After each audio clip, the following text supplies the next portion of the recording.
பெரியபாளையம் அருகே கடல் உணவுகள் பதப்படுத்தும் தொழிற்சாலையில் ஏற்பட்ட விபத்தில் 18 பேர் உயிரிழந்த நிலையில் தொழிற்சாலையில் அமோனியா வாயுவை அகற்றும் பணி தொடங்கியிருக்கிறது. திருவள்ளூர் மாவட்டம் பெரியபாளையத்தை அடுத்த கன்னிகைப்பேர் கிராமத்தில் கடந்த 21ஆம் தேதி அமோனியா வாயு கசிவு ஏற்பட்டது. இந்த விபத்தில் 83 தொழிலாளர்கள் பாதிக்கப்பட்ட நிலையில் 18 பேர் உயிரிழந்தனர். இதையடுத்து தொழிற்சாலையில் இருந்த 400 டன் கடல் உணவுகள் மாற்று சேமிப்பு கிடங்குகளுக்கு கொண்டு செல்லப்பட்ட நிலையில் ஆலையில் உள்ள அமோனியா வாயுவை அகற்றும் பணிகள் பலத்த பாதுகாப்புடன் தொடங்கியுள்ளன. அமோனியா வாயுவை அகற்றும் பணியில் தொழில்நுட்ப வல்லுநர்கள், தேசிய பேரிடர் மீட்புப் படையினர் மற்றும் தீயணைப்பு வீரர்கள் கவச உடைகளுடன் ஈடுபட்டுள்ளனர். இதனால் தொழிற்சாலை அமைந்துள்ள பகுதியில் போக்குவரத்து தடை செய்யப்பட்டுள்ளது. தொழிற்சாலை வாயிலில் தீயணைப்பு மற்றும் ஆம்புலன்ஸ் வாகனங்களும் தயார் நிலையில் வைக்கப்பட்டுள்ளன. இந்த பணிகளில் காவல்துறை, தீயணைப்புத்துறை, மீன்வளத்துறை உள்ளிட்ட 10க்கும் மேற்பட்ட துறைகளின் அலுவலர்கள் ஈடுபட்டுள்ளனர்.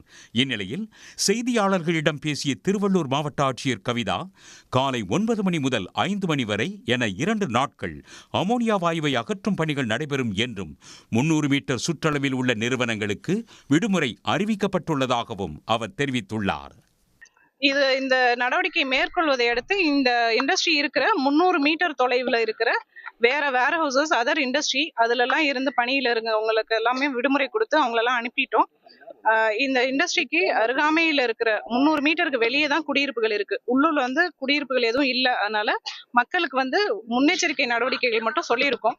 இங்க வேடிக்கை பார்க்க வர வேண்டாம், ஆர்வம் மிகுதியால கூட்டம் கூட வேண்டாம், இந்த பக்கம் வர வேண்டாம், அவங்கவுங்க குடியிருப்புகள்லயே இருக்குமாறு சொல்லியிருக்கோம்.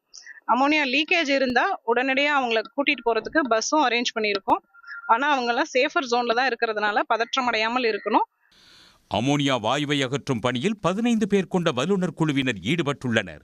அமோனியா வாயு அகற்றப்பட்ட பிறகு ஆலைக்கு சீல் வைக்கப்படும் என்றும், முழுமையான அறிக்கைக்கு பிறகு ஆலையை நிரந்தரமாக மூடப்படுவது குறித்து பரிசீலித்து முடிவெடுக்கப்படும் என்றும் ஆட்சியர் கவிதா தெரிவித்துள்ளார். உடனுக்குடன் செய்திகளை தெரிந்து கொள்ள சன் நியூஸ் பெல் ஐகானை கிளிக் பண்ணுங்க.